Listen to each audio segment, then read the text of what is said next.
দখলদার ইসরায়েলি বাহিনী এবং লেবানন পুরোদমে যুদ্ধ চলছে। জানিয়ে দেব হাতে থাকা সর্বশেষ আপডেট আন্তর্জাতিক সংবাদ। প্রথমেই সংবাদ শিরোনাম। গাজায় ইসরায়েলি সেনাদের ওপর হামলা, হিজবুল্লাহর ক্ষেপণাস্ত্রে আহত 4।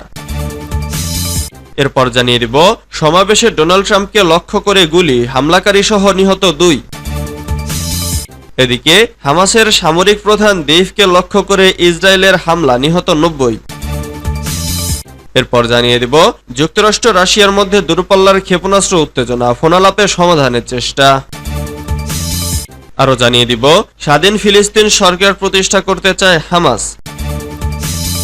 সর্বশেষ জানিয়ে দিব চীনের ক্ষেপণাস্ত্র পরীক্ষা নিয়ে সতর্ক অবস্থায় তাইওয়ান। এতক্ষণ শুনছিলেন সংবাদ শিরোনাম, এবারে বিস্তারিত। তবে অনুরোধ থাকবে ভিডিওটিতে একটি লাইক করবেন এবং কমেন্ট করে জানিয়ে দিবেন কোন জেলা থেকে আপনি আমাদের এই ভিডিওটি দেখছেন।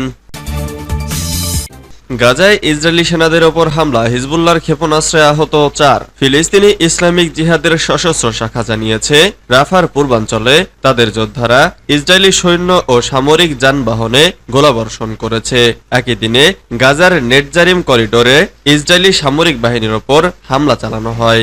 নেটজারিম করিডোর, যা একটি ইহুদি বসতির নামে নামকরণ করা হয়েছে, 2005 সালে গাজা অঞ্চলকে বিভক্ত করার জন্য এটি প্রতিষ্ঠিত করা হয়েছিল। ইসরায়েলি বাহিনী সেখানে 2 সপ্তাহের বেশি সময় ধরে অভিযান চালাচ্ছে। এদিকে ইসরায়েলের উত্তরাঞ্চলে হিজবুল্লাহর রকেট হামলায় 4 সেনা আহত হয়েছে। হিজবুল্লাহ জানিয়েছে তারা দক্ষিণ লেবাননের গ্রামগুলিতে ইসরায়েলি হামলার প্রতিক্রিয়া হিসেবে কিরিয়াত শামোনাতে কয়েক ডজন রকেট নিক্ষেপ করেছে। গাজার খান ইউনিসের আল মাওয়াশিতে ইসরায়েলি হামলায় নিহতের সংখ্যা বেড়ে 90 জনে দাঁড়িয়েছে, যাদের অধিকাংশই নারী ও শিশু। ফিলিস্তিনি মন্ত্রণালয় জানিয়েছে এই হামলায় আহতের সংখ্যা বেড়ে 300-তে পৌঁছেছে।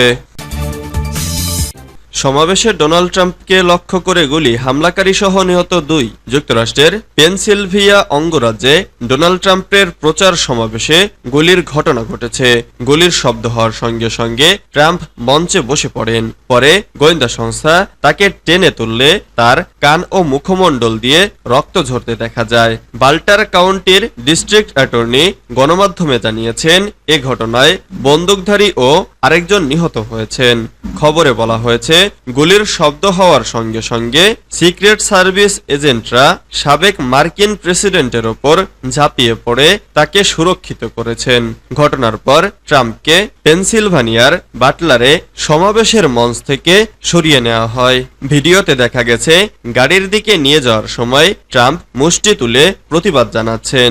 রয়টার্স সংবাদ সংস্থা জানিয়েছে প্রকাশিত ভিডিওতে তার কানে রক্ত দেখা গেছে এবং মঞ্চের কাছে স্নাইপারদের অবস্থান করতে দেখা গেছে। প্রেসিডেন্ট জো বাইডেনকে এই ঘটনা সম্পর্কে জানানো হয়েছে। হামাসের সামরিক প্রধান দেইফকে লক্ষ্য করে ইসরায়েলের হামলা, নিহত 90। ফিলিস্তিনের গাজার দক্ষিণাঞ্চলে ইসরায়েলি বাহিনী একটি নিরাপদ এলাকায় হামলা চালিয়েছে। এতে অন্তত 90 জন নিহত হয়েছে। ইসরায়েলের পক্ষ থেকে বলা হয়েছে ফিলিস্তিনের স্বাধীনতাকামী সংগঠন হামাসের সামরিক প্রধান মোহাম্মদ দেইফকে হত্যার জন্য শনিবার এই হামলা চালানো হয়েছে। ইসরায়েলি আর্মি রেডিও এবং নিরাপত্তা কর্মকর্তারা হামলার বিষয়টি নিশ্চিত করেছেন। তারা জানিয়েছেন খান ইউনিসের পশ্চিমে আলমাওয়াশি এলাকাকে নিরাপদ ঘোষণা করা হয়েছিল, কিন্তু সেখানেই একটি বাড়িতে গা ঢাকা দিয়েছিল মোহাম্মদ দেইফ। তবে হামলায় তিনি নিহত হয়েছেন কিনা তা নিশ্চিত করা যায়নি। মোহাম্মদ দেইফকে গত বছরের 7 অক্টোবর ইসরায়েলে হামাসের হামলার মূল পরিকল্পনাকারী হিসেবে মনে করা হয়। ইসরায়েলের মোস্ট ওয়ান্টেড তালিকায় শীর্ষে রয়েছেন তিনি। এর আগে 7 বার তাকে হত্যা করার চেষ্টা করা হয়েছে, কিন্তু কোনোবারেই সফলতা পায়নি ইসরায়েল। হামাসে যোগ দেওয়ার পর 30 বছরে বিভিন্ন পদে দায়িত্ব পালন করেছেন মোহাম্মদ দেইফ। শেষ পর্যন্ত তিনি সামরিক প্রধানের দায়িত্ব পান। গাজায় হামাসের বিস্তৃত সুড়ঙ্গ গড়ে তোলার পেছনে তার হাত রয়েছে। আত্মঘাতী বোমা হামলায় অনেক ইসরায়েলির মৃত্যুর জন্য দেইফকে দায়ী করা হয়। যুক্তরাষ্ট্র রাশিয়ার মধ্যে দূরপাল্লার ক্ষেপণাস্ত্র উত্তেজনা, ফোনালাপে সমাধানের চেষ্টা। যুক্তরাষ্ট্র ও রাশিয়ার মধ্যে সম্প্রতি দূরপাল্লার ক্ষেপণাস্ত্র মোতায়েন নিয়ে উত্তেজনা বৃদ্ধি পেয়েছে। সম্ভাব্য সংঘাত এড়াতে রুশ প্রতিরক্ষা মন্ত্রী আন্দ্রেই বেলসুভ এবং যুক্তরাষ্ট্রের প্রতিরক্ষা মন্ত্রী লয়েড অস্টিন ফোনালাপ করেছেন। রুশ প্রতিরক্ষা মন্ত্রণালয় জানিয়েছে, এই আলোচনায় নিরাপত্তা হুমকি প্রতিরোধ এবং উত্তেজনা কমানোর বিষয়ে গুরুত্ব দেওয়া হয়েছে। জার্মানিতে যুক্তরাষ্ট্রের দূরপাল্লার ক্ষেপণাস্ত্র মোতায়েনের পরিকল্পনা প্রকাশের পর দুই পক্ষের মধ্যে উত্তেজনা বাড়ে। ক্রেমলিন সতর্ক করে বলেছে, এই মোতায়েন স্নায়ুযুদ্ধের পুনরাবৃত্তি ঘটাতে পারে। যুক্তরাষ্ট্রের পক্ষ থেকে বলা হয়েছে, এই পরিকল্পনা ইউরোপের সমন্বিত প্রতিরোধের অংশ হিসেবে নেওয়া হয়েছে। ন্যাটোর ৭৫তম শীর্ষ সম্মেলনে যুক্তরাষ্ট্র ঘোষণা করে ২০২৬ সাল থেকে জার্মানিতে পর্যায়ক্রমে টমাহক ক্রুজ ব্যালিস্টিক ক্ষেপণাস্ত্র বিধ্বংসী স্ট্যান্ডার্ড মিসাইল এবং হাইপারসনিক ক্ষেপণাস্ত্র মোতায়েন করা হবে। পেন্টাগনের deputy press secretary Sabrina Singh বলেন, অস্টিন দুই পক্ষের মধ্যে যোগাযোগ চালু রাখার ওপর জোর দেন। স্বাধীন ফিলিস্তিন সরকার প্রতিষ্ঠা করতে চায় হামাস। যুদ্ধ অবসানের পর গাজা এবং পশ্চিম তীরে নতুন এবং স্বাধীন নির্দলীয় সরকার প্রতিষ্ঠা করতে চায় ফিলিস্তিনের স্বাধীনতাকামী সংগঠন হামাস।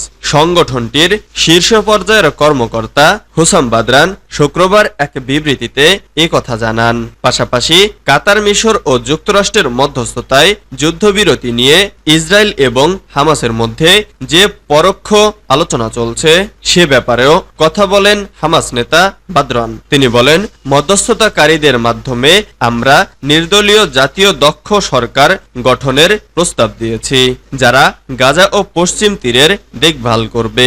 সেই সঙ্গে যুদ্ধ পরবর্তী গাজায় প্রশাসন প্রতিষ্ঠা ফিলিস্তিনের অভ্যন্তরীণ ব্যাপার এবং তা নিয়ে হামাস বিদেশি কোনো শক্তি বা গোষ্ঠীর সঙ্গে আলোচনা করবে না বলেও হুঁশিয়ারি দেন এ হামাস নেতা। হামাসের এই কর্মকর্তা এএফপিকে বলেছেন, মধ্যস্থতাকারীদের কাছে একটি নির্দলীয় সরকারের প্রস্তাব করা হয়েছিল। হুসাম বাদরানের মতে, যুদ্ধোত্তর সরকার গাজা উপত্যকা এবং অধিকৃত পশ্চিম তীরে একটি সাধারণ নির্বাচনের পথ প্রশস্ত করবে। চীনের ক্ষেপণাস্ত্র পরীক্ষা নিয়ে সতর্ক অবস্থায় তাইওয়ান। চীনের উত্তরাঞ্চলীয় ইনার মালয়েশিয়ায় চীনা সামরিক বাহিনীর ক্ষেপণাস্ত্র পরীক্ষা নিবিড়ভাবে পর্যবেক্ষণ করছে তাইওয়ান। দেশটির বিমান প্রতিরক্ষা বাহিনীও সতর্ক অবস্থায় রয়েছে। শনিবার ১৩ জুলাই এই তথ্য জানিয়েছে তাইওয়ানের প্রতিরক্ষা মন্ত্রণালয়। ব্রিটিশ বার্তা সংস্থা রয়টার্স এ খবর জানিয়েছে। স্বায়ত্তশাসিত তাইওয়ানকে নিজ ভূখণ্ডের অংশ বলে দাবি করে চীন, তবে দেশটির এমন দাবি দৃঢ়ভাবে প্রত্যাখ্যান করে তাইপে।